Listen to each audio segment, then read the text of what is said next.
ಇದು ಶಹದೂದ್ ಮಲ್ಬೆರಿ ಅಂತ ಹೇಳಿ ಬ್ರೆಜಿಲ್ನದ್ದೊಂದು ಹಣ್ಣು. ಯಾಕಂದರೆ ಒಂದು ಡ್ರಾಪ್ ಇದರ ರಸ ನಿಮ್ಮ 1 ಲೀಟ್ರು ಐಸ್ ಕ್ರೀಮ್ ಮಾಡಲಿಕ್ಕೆ ಸಾಕು. 30 ಜಾತಿ ಮಲ್ಬೆರಿಯನ್ನು ನಾವು ನಮ್ಮ ಫಾರ್ಮಲ್ಲಿ ಹಾಕ್ಕೊಂಡಿದ್ದೇವೆ.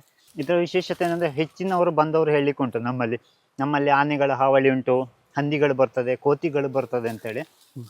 ಬಟ್ ಇದು ಎಲೆಯಿಂದ ಹಿಡಿದು ಬುಡದವರೆಗೆ 1000 ಮುಳ್ಳುಗಳುಂಟು. 1000 ಅಲ್ಲ, ಲಕ್ಷಾಂತರ ಮುಳ್ಳು. Easy cultivation. ಬೇಲಿ ಬದಿಗೆ ಒಂದು ರೀತಿಯ ಫೆನ್ಸ್ ಕೂಡ ಮಾಡ್ಬೋದು ನಮಗೆ, ಜೊತೆಗೆ ಹಣ್ಣು ಕೂಡ ಪಡಿಬೋದು. ಥೈಲ್ಯಾಂಡಲ್ಲಿ 350 ತಾಯಿ ಭತ್ತೆ ಉಂಟು, ಅಂದರೆ 1050 ರೂಪಾಯಿ ಆಯಿತು ಪರ್ kg ವ್ಯಾಲ್ಯೂ. ಇದು ನೋಡಿ, ಇದರ ಹೆಸರು ವೆಲ್ವೆಟ್ ಆ್ಯಪಲ್ ಅಂತೇಳಿ ಕರೀತಾರೆ. ಹಣ್ಣಿನ ಹೊರಗಡೆ ಇದು ಈ ವೆಲ್ವೆಟ್ಟಿನ ಥರ ಇರ್ತದೆ ಹಣ್ಣಿನ ಇದು ಉಂಟಲ್ಲ, ಇದು ಅರ್ತಿಕಾಯಿ ಅಂತ ಆ ಥರ ಇದೆ ಅಲ್ಲ, ಇದು ದೊಡ್ಡ ಆ್ಯಪಲ್ನ ಹಾಗೆ ಬರ್ತದೆ. ಡಯಸ್ಪರಸ್ ಕುಟುಂಬದ್ದು, ಡಯಸ್ಪರಸ್ ಬ್ಲ್ಯಾಂಕೋಯ್ ಅಂತ ಹೇಳುವಂಥದ್ದು ಇದರ ಬೊಟೆನಿಕಲ್ ನೇಮು. ಮಬೋಲೋ ಅಂತಲೂ ಕರೀತಾರೆ. ಆ್ಯಪಲ್ ಥರ ಹಣ್ಣಿರ್ತದೆ. ಪಪ್ಪಾಯ ಮತ್ತು ಆ್ಯಪಲ್ನ 2 ಟೇಸ್ಟ್ ಮಿಕ್ಸ್ ಇದ್ದಾಗಿರ್ತದೆ. ಹಣ್ಣಾಗಲಿಲ್ಲ, ಸಾಧಾರಣ ಏಪ್ರಿಲ್ ಕೊನೆಗೆ ಮೇಗೆ ಹಣ್ಣಾಗುವಂಥದ್ದು. ಸಾಫ್ಟ್ ಇರ್ತದೆ, ಒಳಗಡೆ ಒಂಥರ ರಫ್, ಇದು ಅಂಜೂರೆಲ್ಲ ಇದ್ದಾಗೆ ಆ ಥರ ಇರ್ತದೆ ಹಣ್ಣು. ಇದರಲ್ಲಿ ಸೀಡ್ಲೆಸ್ ವೆರೈಟಿ, ಇದರಲ್ಲಿ ಒಳಗಡೆ ಬೀಜ ಬರುವುದಿಲ್ಲ. ಬೀಜ ಬರುವಂಥ ವೆರೈಟಿ ಆದರೆ ಹೆಚ್ಚು ಬೀಜವೇ ಇರ್ತದೆ. ಮುಡ್ಲಿಕ್ಕೇನೆ ಒಂಥರ ವೆಲ್ವೆಟ್ನ ಹಾಗೆ ಆಗ್ತದೆ ಇದು, ಹಾಗಾಗಿ ಅದಕ್ಕೆ ವೆಲ್ವೆಟ್ ಆ್ಯಪಲ್ ಅಂತ ಹೇಳಿ ಕರಿ. ಮತ್ತು ಇನ್ನೊಂದೇನೆಂದರೆ ಜಾಸ್ತಿ ಎಲೆ ಎಲ್ಲ ಬೀಳುವುದಿಲ್ಲ, ಕಸ ಆಗೋದಿಲ್ಲ, ತುಂಬ ನೆರಳು ಇರ್ತದೆ, ಒಳ್ಳೆ ಒಂಥರ ಸ್ಮೆಲ್ ಬರ್ತದೆ. ಹತ್ರ ಮರದ ಹತ್ರ ನಿಂತ್ಕೊಳ್ಳುವಾಗಲೂ ಒಂದು ಪರಿಮಳ ಬರ್ತದೆ. ಇದಕ್ಕೆ ಎಷ್ಟು ವರ್ಷ? ಇದಕ್ಕೊಂದು 15 ವರ್ಷದ ಮೇಲೆ ಆಯಿತು. ಗ್ರಾಫ್ಟೆಡ್ ಗಿಡ, ಬಹಳ ನಿಧಾನವಾಗಿ ಇದು ಇಲ್ಲಿಂದ ನಮ್ಮ ಥೈಲ್ಯಾಂಡಿಂದ ಬರುವಾಗ ತಗೊಂಡು ಬಂದಿದ್ದು. ಹಿಂದೆ ನೀವು 15 ವರ್ಷಕ್ಕಿಂತ ಮುಂಚೆನೆ ಹೋಗಿದ್ದೇನೆ ನಾನು. ಇದೊಂದು ಸೀತಾಫಲ ಫ್ಯಾಮಿಲಿ ಹಣ್ಣು, ಅನ್ನೊನೇಸಿಯ ಕುಟುಂಬ ಅಂತೇಳಿ ಕರಿತೇವೆ ನಾವು ಸೀತಾಫಲಕ್ಕೆ. ಸುಮಾರು ಒಂದು 60-70 ಜಾತಿ ಸೀತಾಫಲಗಳು ನಮ್ಮ ಫಾರ್ಮಲ್ಲಿ ಉಂಟು. ಇದರ ಹೆಸರು, ಇದು ಬ್ರೆಜಿಲಿಯನ್ ಸೀತಾಫಲ. ತುಂಬ ದೊಡ್ಡ ಹಣ್ಣಾಗುವುದಿಲ್ಲ, ಮಕ್ಕಳು ಮತ್ತು ಪಕ್ಷಿಗಳು ಹೆಚ್ಚು ಇದನ್ನು ಇಷ್ಟಪಡುವಂಥದ್ದು. ಹಣ್ಣಾಗಲಿಕ್ಕೆ ಪುರ್ಸೊತ್ತಿಲ್ಲ, ಅದಕ್ಕಿಂತ ಮುಂಚೆ ಹಣ್ಣು ತಿನ್ನುವಂಥದ್ದು. ಇದ್ರ ಹೆಸರು ಬರ್ಡ್ಸ್ ಲೆಗ್ ಅಂತೇಳಿ ಕರೀತಾರೆ. ನೋಡಿ ನಿಮಗೆ ಕೋಳಿ ಕಾಲು ಉಂಟಲ್ಲ, ಕೋಳಿ ಕಾಲು ಬಂದಾಗೆ ಬರುದು. ಇದೀಗ ಮಿಡಿ ಹಣ್ಣಾಗ್ಲಿಲ್ಲ, ಹಣ್ಣಾದಾಗ ರೆಡ್ ಕಲರ್ ಬರ್ತದೆ. ಒಂದು ಕೋಳಿಯ ಕಾಲು ಎಷ್ಟುಂಟು ಅಷ್ಟೇ ದಪ್ಪ ಬರುದು, ಅಷ್ಟೇ ಉದ್ದ ಬರುದು. ಈಗ ನವಿಲು ಮತ್ತು ಕೋಳಿಗಳ ಕಾಲುಗಳೆಲ್ಲ ಈ ಗಂಟು ಇರ್ತದೆ ನೋಡಿ. ಇದ್ರೊಳಗಡೆ ಎಲ್ಲ ಚಿಕ್ಕ ಚಿಕ್ಕ ಬೀಜ ಇರ್ತದೆ, ಬಟ್ ಅದನ್ನ ಹಾಗೆ ಬಾಯಿಗೆ ಹಾಕಿ ತಿನ್ಬಹುದು ನೀವು. ಇದರ ಫ್ಲವರ್ ಬಂದಿದೆ ನೋಡಿ, ಇಲ್ಲಿ ಈ ತರ ಒಂದು ಜಸ್ಟ್ ಎಲ್ಲ ಹಣ್ಣು ತಿಂದು ಬಿಟ್ಟಿದೆ, ಒಂದು ಚಿಕ್ಕದು ಮಾತ್ರ ಬಾಕಿ ಆಗಿದೆ ಅಷ್ಟೇ ಇದರಲ್ಲಿ. ಇದೊಂಥರ ಹಣ್ಣು, ಇನ್ನು 2 ದಿವಸ ಕಳೆದ್ರೆ ಅದು ಹಣ್ಣಾಗ್ತದೆ. ಗಟ್ಟಿ ಉಂಟು ಅಂತೇಳಿ ಅದು ಬಿಟ್ಟು ಹೋಗಿದೆ ಅಷ್ಟೇ. ಕೆಲವೊಮ್ಮೆ ಇರ್ತದೆ ಅದು ಅಲ್ಲಿ ಇಲ್ಲಿ ಉಳಿಸ್ಕೊಂಡದ್ದು. ಇಲ್ಲಿ ನೋಡಿ, ಇದು ಸ್ವಲ್ಪ ದೊಡ್ಡ ಕಾಯಿ ಬಂದಿದೆ ಇಲ್ಲಿ ಗೊಂಚಲು ನೋಡಿ, ಈ ತರ ನೋಡಿ. ಇಲ್ಲೊಂದು ಕಾಯಿ ಉಂಟು, ಇಲ್ಲೊಂದು ಕಾಯಿ ಉಂಟು. ಇದು ಬ್ರೆಜಿಲ್ನ ಹಣ್ಣು, ಬರ್ಡ್ಸ್ ಲೆಗ್ ಅಂತ ಹೇಳುವಂಥದ್ದು. ಇದೇ ತರ ಪಕ್ಕ ನೋಡುವಾಗ ಕಾಲಿದ್ದಾಗೆ ಕಾಣಿಸ್ತದೆ, ಹಾಗಾಗಿ ಅದು ಬರ್ಡ್ಸ್ ಲೆಗ್ ಅಂತೇಳಿ. ಇಡೀ ಇದನ್ನ ಹಣ್ಣಾದಾಗ ಹಾಗೆ ಬಾಯಿಗೆ ಹಾಕೊಳ್ಬಹುದು, ಹಕ್ಕಿಗಳು ಬಿಟ್ರೆ. ಇದೆಲ್ಲ ಹಕ್ಕಿಗಳಿಗೆ ಹಕ್ಕಿಗಳಿಗೆ ಅಂದ್ರೆ ಹಣ್ಣಾಗ್ಲಿಕ್ಕೆ ಬಿಡುದಿಲ್ಲ ಆ ತರ. ಇನ್ನು ಕೂಡ ನಮ್ಮಲ್ಲಿ ಒಂದು 6 ವರ್ಷ ಆಯ್ತು ಬರುವಂಥದ್ದು. ಇನ್ನು ಕೂಡ ನಾವು ಸರಿಯಾಗಿ ಟೇಸ್ಟ್ ಅಂತೇಳಿ ನೋಡಲಿಲ್ಲ, ಪೀಸ್ ಮಾತ್ರ ಸಿಕ್ಕಿದ್ದು. ಅಂದ್ರೆ ಅದು ಆ ಕಲರ್ ಚೇಂಜ್ ಆದಾಗಲೇ ತಿಂದ್ಬಿಡ್ತದೆ. ಇದು ಇಂಡೋನೇಷ್ಯಾದ ಒಂದು ಸೀತಾಫಲ, ಹೆಸರು ಪೆಪಿಸಾಂಗನ್ ಅಂತೇಳಿ. ಇಲ್ಲಿ ನೋಡ್ಬೋದು, ವರ್ಷದಲ್ಲಿ 3 ಸಲ ಬರ್ತದೆ ಇದು ಹಣ್ಣು. ತುಂಬ ಸ್ವೀಟ್ ಅಂತೇಳಿ ಬರೋದಿಲ್ಲ, ಹಾಗಂತೇಳಿ ಸೀತಾಫಲದಾಗೆ ಸಾಫ್ಟ್ ಇರೋದಿಲ್ಲ, ಬಾಳೆಹಣ್ಣಿನಾಗಿ ಗಟ್ಟಿ ಇರ್ತದೆ ಹಣ್ಣು. ಈ ತರ ಫ್ಯಾನಿನ ಹಾಗೆ ಬರುವಂಥದ್ದು, 7-8 ಕಾಯಿಗಳ ಒಂದು ಗೊಂಚಲು ಬರುವಂಥದ್ದು. ಜಾಸ್ತಿ ದೊಡ್ಡದಾಗುದಿಲ್ಲ, ಇಲ್ಲ, ಬಾಳೆಹಣ್ಣು ಎಷ್ಟು ದಪ್ಪ ಬರ್ತದೆ. ಅಲ್ಲಿ ಒಣಗಿದ ಕಾಯಿ ಉಂಟು ನೋಡಿ, ಇಲ್ಲಿ ನೋಡಿ, ಇದು ಒಣಗಿದ ಕಾಯಿ. ಇದು ಈ ತರ ಗೊಂಚಲು ಇರ್ತದೆ, ಹಕ್ಕಿಗಳು ತಿಂದು ಅದನ್ನ ನೋಡಿ. ಮತ್ತೆ ಫ್ಲವರ್ ಬರ್ತಾ ಉಂಟು, ಇಲ್ಲಿ ಹೂ ಕಾಣಿಸ್ತಾ ಉಂಟಲ್ಲ, ಮತ್ತೆ ಹೂ ಬರ್ತಾ ಉಂಟು. ವರ್ಷದಲ್ಲಿ 3-4 ಸಲ ಹಣ್ಣು ಬರ್ತಾ ಇರ್ತದೆ.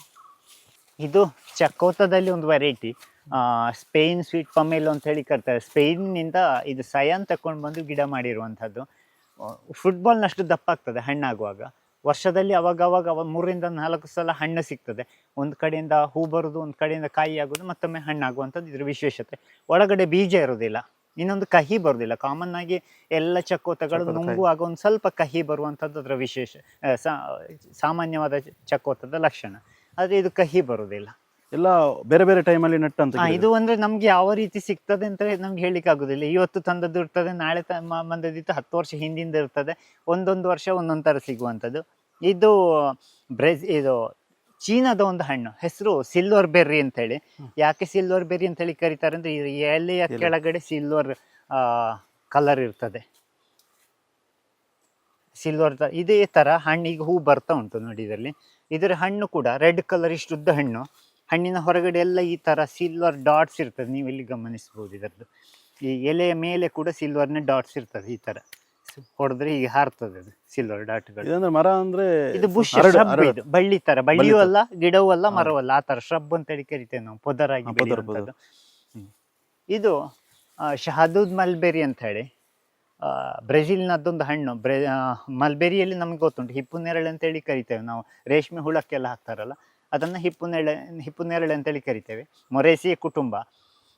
ಹಣ್ಣು ಉದ್ದ 4 ಇಂಚು ಉದ್ದ ಬರ್ತದೆ. ಈಗ ಇದು ಮಿಡಿ ಬಂದಿರುವಂಥದ್ದು 4 ಇಂಚು ಉದ್ದ ಬರ್ತದೆ. ಹಣ್ಣು ತುಂಬ ಸ್ವೀಟ್ ಇರ್ತದೆ. ಈ ಮಲ್ಬೆರಿಯಲ್ಲಿ ನಮ್ಮಲ್ಲಿ ಬೇರೆ ಬೇರೆ ದೇಶಗಳದ್ದು ಸುಮಾರು ಒಂದು 30 ಜಾತಿ ಮಲ್ಬೆರಿಯನ್ನು ನಾವು ನಮ್ಮ ಫಾರ್ಮಲ್ಲಿ ಹಾಕೊಂಡಿದ್ದೇವೆ. ಈಗ ಮತ್ತೊಂದು 3-4 ವೆರೈಟಿ ಮೊನ್ನೆ ಕಳೆದ ವಾರ ತಗೊಂಡು ಬಂದಿದ್ದೇನೆ. ಬೇರೆ ಹೊಸ ಹೊಸ ಕಮರ್ಷಿಯಲ್ ಆಗಿ ಬೆಳೆಯುವಂಥ ಹಣ್ಣುಗಳು. ಸ್ಟ್ರಾಬೆರಿ ಯಾವ ರೀತಿ ಸ್ಪ್ರೆಡ್ ಆಗಿದೆ ಅದೇ ಥರ ಇದನ್ನು ಕೂಡ ಕಮರ್ಷಿಯಲ್ ಆಗಿ ಮಾಡ್ಬೋದು. ಯಾಕಂದರೆ ಒಂದು ಡ್ರಾಪ್ ಇದರ ರಸ ನಿಮ್ಮ 1 ಲೀಟ್ರು ಐಸ್ ಕ್ರೀಮ್ ಮಾಡಲಿಕ್ಕೆ ಸಾಕು. ಅಷ್ಟು ಡಾರ್ಕ್ ರೆಡ್ ಪರ್ಪಲ್ ಕಲರ್, ದ್ರಾಕ್ಷಿಯ ಕಲರ್ ಬರ್ತದೆ, ನ್ಯಾಚುರಲ್ ಕಲರ್. ಒಳ್ಳೆ ಒಂಥರ ಡಿಫ್ರೆಂಟ್ ಫ್ಲೇವರ್ ಕೂಡ. ಇದು ಕಾಯಿ ಕಾಣ್ಬೋದು, ಅಲ್ಲಿ ಮೇಲೆ ಕಾಯಿ ಕಾಣಿಸ್ತಾ ಉಂಟಲ್ಲ, ಮಲಬಾರ್ ಚೆಸ್ಟ್ನಟ್ ಅಂತೇಳಿ ಕರೀತಾರೆ. ನಾನು ಬೇಕಿದ್ದು ಕೊಯ್ದು ತೋರಿಸ್ತೇನೆ ನಿಮಗೆ. ಒಟ್ಟಿಗೆ ಕೋಕೋ ಥರ ಇದೆಲ್ಲ. ಇದು ತೆಂಗಿನಕಾಯಿ ಹಾಕಿ ಒಳಗಡೆ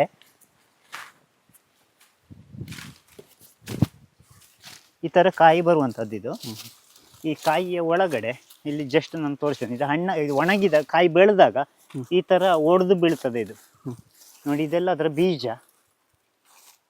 ಈ ಥರ ಬೀಜ ಬರ್ತದೆ. ಈ ಬೀಜವನ್ನು ಈ ಸಿಪ್ಪೆ ತೆಗೆದ್ರೆ ನಿಮಗೆ ಪಕ್ಕ ಬಾದಾಮಿ ವಾಲ್ನಟ್ ಎಲ್ಲ ಉಂಟಲ್ಲ, ಹೌದು, ವಾಲ್ನಟ್ ಅದೇ ಥರ ಟೇಸ್ಟ್ ಇರ್ತದೆ.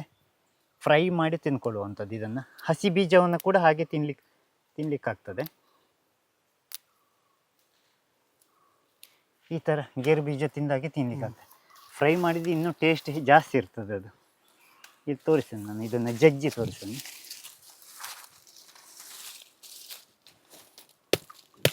ಇದಂದ್ರೆ ಇದೇ ಫ್ರೈ ಮಾಡಿ ತಿನ್ಬೇಕು ಇದನ್ನು? ಅಲ್ಲ, ಹಾಗೆ ತಿನ್ಬೋದು. ಹಾಗೆ ತಿನ್ಬೋದು ನೀವು. ಬಾದಾಮಿ ಮತ್ತೆ ಗೇರು ಬೀಜ ತಿಂದಾಗೆ, ಈ ಗೇರು ಬೀಜ ಎಲ್ಲ ಹಸಿಯಾಗಿ ತಿಂತೀರ, ಈ ಥರ ಬೀಜ ಇರ್ತದೆ ನೋಡಿ. ಇದು ಬೆಳೆದ ತಕ್ಷಣ ಅದರಷ್ಟಾಗಿ ಒಡೆದು ಬೀಳ್ತದೆ, ನಾವು ಬಿಡಿಸ್ಬೇಕಾದ ಅವಶ್ಯಕತೆ ಇಲ್ಲ. ಈ ಥರ ಈ ಎಳತ್ತು ಕೂಡ ಒಂಥರ ಎಳತ್ತು ಗೇರು ಬೀಜ ತಿಂದಾಗೆ ತಿನ್ಲಿಕ್ಕಾಗ್ತದೆ. ಒಳ್ಳೆ ಮೆಡಿಸಿನಲ್ ವ್ಯಾಲ್ಯೂ ಇರುವಂಥದ್ದು. ಜೊತೆಗೆ ಗಾರ್ಡನಲ್ಲಿ ಕೂಡ ನಡ್ಬೋದು, ಬಹಳ ಬೇಗ ಬೆಳೀತದೆ ಇದು. ಇದು ಡ್ರೈ ಫ್ರೂಟಿಗೆ ಇರುವಂಥದ್ದು. ಇದು ಆಫ್ರಿಕನ್ ಪಿಸ್ತಾ ಅಂತಲೂ ಕರೀತಾರೆ. ಬಟ್ ಆಫ್ರಿಕನ್ ಪಿಸ್ತಾ ಅಂತೇಳಿ ಹೀಗೆ ಕರೆಯೋದು ಮಾತ್ರ. ಒರಿಜಿನಲ್ ಹೆಸರು ಇದರದ್ದು ಮಲಬಾರ್ ಚೆಸ್ಟ್ನಟ್ ಅಂತ ನೋಡಿ. ಈ ಥರ ಇನ್ನೊಂದೇನೆಂದರೆ, ಇದು ಮಿದುಳಿನ ಹಾಗೆ ಕಾಣಿಸ್ತದಲ್ಲ ನೋಡುವ ಪಕ್ಕ. ಮಿದುಳಿಗೆ ಮತ್ತು ಜ್ಞಾಪಕ ಶಕ್ತಿಗೆ ಹೆಚ್ಚು ಇದಿರುವಂಥದ್ದು. ಯಾವುದೇ ಗಿಡಗಳಾದರೂ ಕೂಡ ಅದನ್ನು ಹೇಳ್ತದೆ. ಒಂದೊಂದು ಹಣ್ಣು ಒಂದೆಲಗ, ಫಾರ್ ಎಕ್ಸಾಂಪಲ್ ಒಂದೆಲಗ ಅಂತೇಳಿ, ಉರಗೆ ಅಂತೇಳಿ ಕರೀತಾರೆ, ತಿಮ್ಮರೆ ಅಂತೇಳಿ ಕರೀತಾರೆ ತುಳುವಿನಲ್ಲಿ. ಅದರ ಎಲೆಯಲ್ಲಿ ಕೂಡ ಈ ಥರ ಮಿದುಳಿನ ಶೇಪ್ ಇರ್ತದೆ. ಜ್ಞಾಪಕ ಶಕ್ತಿಗೆ ಹೆಚ್ಚು ಇದು ಉಪಯೋಗ ಆಗುವಂಥದ್ದು ಅಂತೇಳಿ. ಬಾಳೆಹಣ್ಣು ಉದ್ದಕ್ಕಿರ್ತದೆ, ಅದು ಈ ಶರೀರದ ಲಿವರ್ ಉಂಟಲ್ಲ ಆ ಶೇಪಲ್ಲಿ ಇರ್ತದೆ. ಹೆಚ್ಚು ಜೀರ್ಣಾಂಗ ವ್ಯವಸ್ಥೆಗೆ ಅನುಕೂಲ ಆಗುವ ಪ್ರತಿಯೊಂದು ಹಣ್ಣು ಕೂಡ, ಆ್ಯಪಲ್ ಕೂಡ ಹಾಗೆ ಹೃದಯದ ಇದಕ್ಕೆ ಸಂಬಂಧಪಟ್ಟು ಹೆಚ್ಚು ಉಪಯುಕ್ತವಾಗಿರುವಂಥದ್ದು ಅಂತೇಳಿ. ಒಂದೊಂದು ಹಣ್ಣು ಕೂಡ ಒಂದೊಂದು ಥರ ಐಡೆಂಟಿಫಿಕೇಶನ್ ಅದು ತೋರಿಸ್ತದೆ. ಹಾಗಾಗಿ ಈ ಬೇರೆ ಬೇರೆ ಹಣ್ಣಿನ ಲಕ್ಷಣಗಳದು ಈ ಥರ ನೋಡಿ. ಇದು ಒಣಗಿದ ಮೇಲೆನೆ ಎಳೆದನ್ನು ತಿನ್ಬೋದು, ಇನ್ನೂ ಎಳತು ತಿನ್ಬೋದು, ಒಣಗಿದ್ದನ್ನು ತಿನ್ಬೋದು, ಫ್ರೈ ಮಾಡಿ ತಿನ್ಬೋದು, ಹಸಿ ತಿನ್ಬೋದು. ಯಾವ ಟೈಮಲ್ಲಿ ಯಾವ ರೀತಿಯಲ್ಲಿ ಯಾವುದು ಇದು ಫ್ರೈ ಮಾಡಿದ್ರೆ ನಿಮ್ಗೆ ಇದನ್ನ ಆಲ್ಮಂಡ್ ಬಾದಾಮಿ ಎಲ್ಲ ಫ್ರೈ ಮಾಡಿ ಕೊಡ್ತಾರಲ್ಲ, ಆ ಥರ ಡ್ರೈ ನಟ್ ಆಗಿ ಯೂಸ್ ಮಾಡ್ಕೋಬಹುದು. ಇದನ್ನ ಇನ್ನೂ ಹೇಳ್ತಿರುವಾಗ ಇನ್ನೊಂದು ಥರ ಟೇಸ್ಟ್ ಇರ್ತದೆ. ಒಂದೊಂದು ಥರ ಸ್ಟೇಜಲ್ಲಿ ಒಂದೊಂದು ಥರ ಟೇಸ್ಟ್ ಬರುವಂಥದ್ದು. ಅವಾಗವಾಗ ಕಾಯಿ ಬರ್ತಾ ಇರ್ತದೆ. ದೊಡ್ಡ ಆರೈಕೆ ಅಂಥದ್ದು ಬೇಡ, ನೆಟ್ಟು ಬಿಟ್ಟರು ಸಾಕದು. ರೋಡ್ ಸೈಡಲ್ಲಿ ಕೂಡ ನಡ್ಬೋದು, ಭಾಳ ಸುಲಭವಾಗಿ ಬೆಳೆಯುವಂಥ ಮರಗಳಿಗೆಲ್ಲ. ಇದು ಸ್ನೇಕ್ ಫ್ರೂಟ್ ಅಂತೇಳಿ, ಸಲಾಕ ಅಂತೇಳಿ ಕರೀತಾರೆ. ಇದರ ವಿಶೇಷತೆ ಏನಂದರೆ, ಹೆಚ್ಚಿನವರು ಬಂದವರು ಹೇಳಲಿಕ್ಕುಂಟು, ನಮ್ಮಲ್ಲಿ ಆನೆಗಳ ಹಾವಳಿ ಉಂಟು, ಹಂದಿಗಳು ಬರ್ತದೆ, ಕೋತಿಗಳು ಬರ್ತದೆ ಅಂತೇಳಿ. ಬಟ್ ಇದು ಎಲೆಯಿಂದ ಹಿಡಿದು ಬುಡದವರೆಗೆ 1000 ಮುಳ್ಳುಗಳುಂಟು. 1000 ಅಲ್ಲ, ಲಕ್ಷಾಂತರ ಮುಳ್ಳು. ಅದು ಶಾರ್ಪ್ನೆಸ್ ನೋಡಿ, ಚುಚ್ಚಿದ್ರು ವಾಪಸ್ ಬರೋದಿಲ್ಲ, ಅಷ್ಟು ಶಾರ್ಪ್ ಇರ್ತದೆ ಇದು ಮುಳ್ಳು. ತುಂಬ ಚೂಪಾಗಿರ್ತದೆ. ಇದರ ಹತ್ರಕ್ಕೆ ಆನೆ ಬರುವುದಿಲ್ಲ, ನವಿಲು ಇದು ಹಂದಿ ಬರುವುದಿಲ್ಲ, ಜೊತೆಗೆ ಮಂಗಗಳು ಕೂಡ ಬರುವುದಿಲ್ಲ. ಹಣ್ಣುಗಳು ಈ ಥರ ಗೊಂಚಲು ಹೂ ಬರುವಂಥದ್ದು ನೋಡಿ.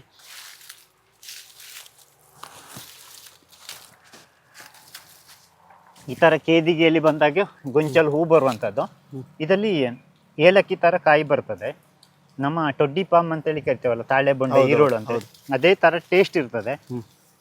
ಹೊರಗಡೆಗೆ ಈ ಹಾವಿನ ಚರ್ಮ ಉಂಟಲ್ಲ, ಹೌದು, ಹಾವಿನ ಚರ್ಮ ಇದ್ದಾಗೆ ಹೊರಗಡೆ ಚರ್ಮ ಇರ್ತದೆ, ಪೇಪರ್ ಥರ ಸುಲಿದು ಬಿಟ್ಟು ತಿನ್ನುವಂಥದ್ದು. ಅದು ಸ್ನೇಕ್ ಫ್ರೂಟ್ ಅಂತೇಳಿ ಆ ಹಾವಿನ ಚರ್ಮ ಇದ್ದ ಕಾರಣ ಆ ಥರ ಚರ್ಮದ ಕಲರ್ ಇದ್ದ ಕಾರಣ ಆ ಥರ ಬಂದಿದೆ. ಹೆಚ್ಚಾಗಿ ಥೈಲ್ಯಾಂಡ್, ಮಲೇಷ್ಯಾದ ನೇಟಿವ್ ಇದು. ಎಲ್ಲ ಕಡೆ ಕಮರ್ಷಿಯಲ್ ಆಗಿ ಬೆಳೀತಾರೆ ಥೈಲ್ಯಾಂಡಲ್ಲೆಲ್ಲ. ಈಸಿ ಕಲ್ಟಿವೇಶನ್, ಬೇಲಿ ಬದಿಗೆ ಒಂದು ರೀತಿಯ ಫೆನ್ಸ್ ಕೂಡ ಮಾಡ್ಬೋದು ನಮಗೆ, ಜೊತೆಗೆ ಹಣ್ಣು ಕೂಡ ಪಡಿಬೋದು. ಥೈಲ್ಯಾಂಡಲ್ಲಿ 350 ಉಂಟು, ಅಂದರೆ 1050 ರೂಪಾಯಿ ಆಯಿತು ಪರ್ ಕೆಜಿಯ ವ್ಯಾಲ್ಯೂ.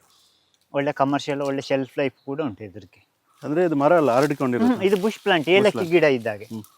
ನಮ್ಮಲ್ಲಿ ಬೆತ್ತದ ಗಿಡ ಬರ್ತದಲ್ಲ, ಹೌದು, ಅದೇ ಥರ ಕಾಣಿಸ್ಲಿಕ್ಕೆ, ಬಟ್ ಅದು ಬಳ್ಳಿ ಆಗೋದಿಲ್ಲ, ಈ ಥರ ಬುಷ್ ಆಗಿರ್ತದೆ. ತುಂಬ ಮುಳ್ಳು ನೋಡಿ, ಇಡೀ ಪ್ರತಿ ಎಲೆಯಲ್ಲಿ ಕೂಡ ಮುಳ್ಳು ಇರ್ತದೆ. ಇದು ಬ್ಲ್ಯಾಕ್ ಬೆರಿ ಜಾಮ್ ಫ್ರೂಟ್ ಅಂತೇಳಿ ಕರೀತಾರೆ. ಹಣ್ಣು ಸೀಸನ್ ಮುಗೀತು ಇದ್ರದ್ದು. ಇದರ ವಿಶೇಷತೆ ಅಂದರೆ ಹಳದಿ ಬಣ್ಣದ ಹಣ್ಣು ಈ ಥರ ಇರ್ತದೆ, ನೆಲ್ಲಿಕಾಯಿಯಾಗೆ. ಸ್ವಲ್ಪ ಉದ್ದ ಶೇಪ್ ಬರ್ತದೆ, ಇನ್ನು ದೊಡ್ಡ ಹಣ್ಣಾಗ್ತದೆ. ವಿಶೇಷತೆ ಅಂದರೆ ಇದರ ಬ್ಲ್ಯಾಕ್ ಬೆರಿ ಜಾಮ್ ಫ್ರೂಟ್ ಅಂತೇಳಿ ಹೆಸರು ಹೇಳುವಾಗೆ, ಬ್ಲ್ಯಾಕ್ ಬೆರಿ ಅಂತೇಳಿ ಒಂದು ಹಣ್ಣುಂಟು. ಆ ಹಣ್ಣಿನ ಪರಿಮಳವನ್ನು ಹೊಂದ್ಕೊಂಡಿರುವಂಥ ಅಥವಾ ಜಾಮಿನ ಹಾಗೆ ತಿನ್ನಲಿಕ್ಕೆ ಆಗುವಂಥ ಒಂದು ಹಣ್ಣು. ಈ ಥರ ಇದನ್ನು ಕಟ್ ಮಾಡಿದರೆ, ಇದನ್ನು ಹೀಗೆ ಹಣ್ಣನ್ನು 1 ವಾರ ಅಲ್ಲ 1 ತಿಂಗಳು ಕೂಡ ಹೇಗೆ ಇಟ್ಕೊಳ್ಬೋದು. ಬಾಟ್ಲಲ್ಲಿ ಹಾಕಿದರೆ ಜಾಮಿನ ಹಾಗೆ ಇರ್ತದೆ, ಕಪ್ಪು ಬಣ್ಣ ಇರ್ತದೆ.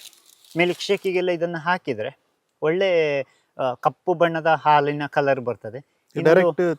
ಹಾಗೆ ಸಿಪ್ ಮಾಡೋದು ಇದು. ಹಾಗೆ ಎಳಿಲಿಕ್ಕೆ ಇದು ಎಳೆದ್ರೆ ಬೀಜ, ಸಣ್ಣ ಬೀಜ ಇರ್ತದೆ, ಬಟ್ ಬೀಜ ಸಹಿತ ಹಾಗೆ ತಿನ್ಬಹುದು. ಇನ್ನೊಂದು ಐಸ್ ಕ್ರೀಮಿಗೆಲ್ಲ ಹಾಕಿದರೆ ನ್ಯಾಚುರಲ್ ನಿಮ್ಮ ಬ್ಲ್ಯಾಕ್ ಕಲರ್ ಬರ್ತದೆ. ಒಳ್ಳೆ ನೋಡಲಿಕ್ಕೆ ಚೆಂದ. ಇನ್ನೊಂದಂದರೆ ತುಂಬ ಎತ್ತರ ಹೋಗೋದಿಲ್ಲ, 1 ವರ್ಷದಲ್ಲಿ ಹಣ್ಣು ಬರ್ತದೆ, ಬುಷ್ ಆಗಿರ್ತದೆ. ಮಕ್ಕಳು, ಶಾಲೆ ಮಕ್ಕಳು ಬಂದರೆ ಆಲ್ಮೋಸ್ಟ್ ಎಲ್ಲನ್ನ ಖಾಲಿ ಮಾಡಿಬಿಡ್ತಾರೆ. ತುಂಬ ಹಣ್ಣಿತ್ತು ಈ ವರ್ಷ. ಹಕ್ಕಿಗಳೇ ಜಾಸ್ತಿ. ಹಕ್ಕಿಗಳಿಗೆ ಇದನ್ನು ಓಪನ್ ಮಾಡಲಿಕ್ಕೆ ಸ್ವಲ್ಪ ಗಟ್ಟಿ ಉಂಟು. ಈ ಅಳಿಲುಗಳಾದ್ರೆ ತಿಂತವೆ. ಹೆಚ್ಚು ಮಕ್ಕಳೇ, ಶಾಲೆ ಮಕ್ಕಳು ಇದನ್ನು ಖಾಲಿ ಮಾಡುವಂಥದ್ದು. ಬಂದರೆ ಸಿಪ್ ಮಾಡ್ಬೋದು ನಿಮಗೆ, ಹಾಗೆ ಎಳ್ಕೊಂಡ್ರೆ ಬಾಯಿಗೆ ಬಾಯಿಗೆ ಆ ಥರ ಸಿಪ್ ಮಾಡಿದರೆ ಸ್ವೀಟು ಉಂಟು. ಒಂಥರ ಮಲ್ಲಿಗೆ, ರೋಸ್, ಜಾಸ್ಮಿನಿನ ಪರಿಮಳ ಕೂಡ ಬರ್ತದೆ ಇದಕ್ಕೆ. ಕಪ್ಪು ಗ್ರೀಸಿನಾಗಿ ಇರ್ತದೆ ಕಲರ್. ಇದು ಬೆಣ್ಣೆಹಣ್ಣು, ಬಟರ್ ಫ್ರೂಟ್ ಅಂತೇಳಿ ಕರೀತಾರೆ. ಇವಾಗ ಸೀಸನ್ ಅಲ್ಲ, ಹೆಚ್ಚಾಗಿ ಜೂನ್ ಲಾಸ್ಟ್ ಜುಲೈಯಲ್ಲಿ ಬಟರ್ ಫ್ರೂಟಿನ ಹಣ್ಣಿನ ಸೀಸನ್ನು. ಸುಮಾರು ಒಂದು 20-25 ಜಾತಿ ಬಟರ್ ಫ್ರೂಟ್ಗಳುಂಟು. 034, ಕೆಂಡಿಲ್ಲು, ರುಸೆಲ್ಲು, ಆಮೇಲೆ ವಿಯೆಟ್ನಾಂ ಸೀಡ್ಲೆಸ್ಸು, ಮತ್ತು ಬೂತ್ 7, ಹೀಗೆ ಬೇರೆ ಬೇರೆ ವೆರೈಟೀಸ್ ಉಂಟು. ಇದು ಇವ್ರದ್ದು ಬೂತ್ 7 ಅಂತ ಹೇಳುವಂಥ ವೆರೈಟಿ. ಇದು ರೌಂಡ್ ಶೇಪಲ್ಲಿ ಬರುವಂಥದ್ದು. ಹಣ್ಣು ಇನ್ನಷ್ಟು ಬಿಡಬೇಕಷ್ಟೇ, ಇದೀಗ ಆಫ್ ಸೀಸನ್ನಲ್ಲಿ ಬಂದ ಕಾಯಿ ಅಷ್ಟೇ. ಇದು ಮಿನಿ ಪೈನಾಪಲ್ ಅಂತೇಳಿ ಕರೀತಾರೆ. ಒಂದು ಲಿಂಬೆ ಹಣ್ಣಿನಷ್ಟೇ ದಪ್ಪ ಬರೋದು ಪೈನಾಪಲ್. ಹೆಚ್ಚಾಗಿ ಇದು ಹಣ್ಣು ತಿನ್ನಲಿಕ್ಕೆ ಹೋಗುವಂಥದ್ದಲ್ಲ, ಇದು ಸ್ಟೇಜ್ ಡೆಕೋರೇಟಿವ್ ಆಗಿ ಯೂಸ್ ಮಾಡ್ತಾರೆ. ಬಾಂಬೆನಲ್ಲಿ ಒಬ್ಬರು ತುಂಬ ಕಮರ್ಷಿಯಲ್ ಆಗಿ ಬೆಳೀತಾರೆ. ಒಂದೊಂದು ಈ ಥರದ ಫ್ಲವರಿಗೆ 25-30 ರೂಪಾಯಿ ವ್ಯಾಲ್ಯೂ ಉಂಟು. ಯಾಕಂದರೆ 8 ದಿವಸ 10 ದಿವಸದ ಪ್ರೋಗ್ರಾಮ್ಗಳೆಲ್ಲ ನಡೀತದಲ್ಲ, ಆ ಟೈಮಲ್ಲಿ ಇದು ಬಾಡೋದಿಲ್ಲ. ಇನ್ನು ಈ ಥರ ಬರ್ತದೆ ನೋಡಿ, ಗಿಡ ಹಣ್ಣಾಗುವಾಗ ಇನ್ನು ಹಣ್ಣು ದೊಡ್ಡದು ಬರ್ತದೆ. ಈ ಥರ ಗಿಡ ಶೋವಿಗೆ ಇಡ್ಲಿಕ್ಕೆ ಇರುವಂಥ ಸ್ಟೇಜಲ್ಲಿ ಇಟ್ಟರೆ 15 ದಿವಸ ಆದರೂ ಕೂಡ ಯಾವುದೇ ರೀತಿಯ ಕಲರ್ ಫೇಡ್ ಆಗೋದಿಲ್ಲ, ಯಾವುದೇ ರೀತಿಯ ಸ್ಪ್ರೇಗಳ ಅವಶ್ಯಕತೆ ಇಲ್ಲ. ಜರ್ಬೇರಲ್ಲಾದರೆ 2 ದಿವಸ, ಆರ್ಕಿಡ್ಗಳು ಇದೆಲ್ಲ ಆದರೂ ಕೂಡ ಅಷ್ಟೇ, ಹೆಚ್ಚು ದಿವಸ ಇಡ್ಲಿಕ್ಕೆ ಆಗೋದಿಲ್ಲ, ಬಾಡ್ತದೆ. ಇದು ಸ್ಟೇಜ್ ಡೆಕೋರೇಟಿವ್ ಆಗಿ ಇಡ್ಲಿಕ್ಕೆ ಇರುವಂಥ ಹಣ್ಣಿನ ವೆರೈಟೀಸ್.